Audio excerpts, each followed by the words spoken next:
close up tayo. Kahit inaano mo siya, hindi ka tumitigil, kinikim-kim mo lang yung guard mo. Kaya nung sinabi sa kanya ng Papa, sige na Rodo, nagpo-push and pull kayong dalawa para nag-ano.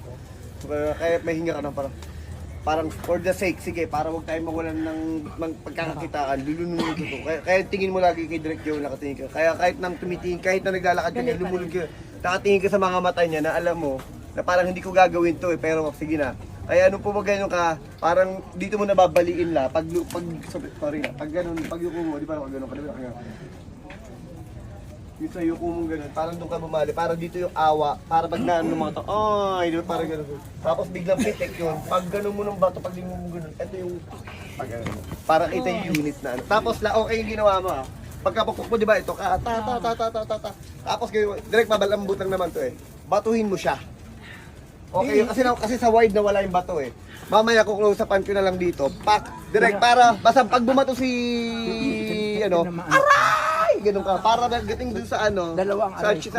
oo, sa may bukol ka namumula yung dito mo, hayop ka talaga, tinding. Nasaan to na dito? Ang galing Jowel na ko, Diyos ko. Okay, close up. Guys,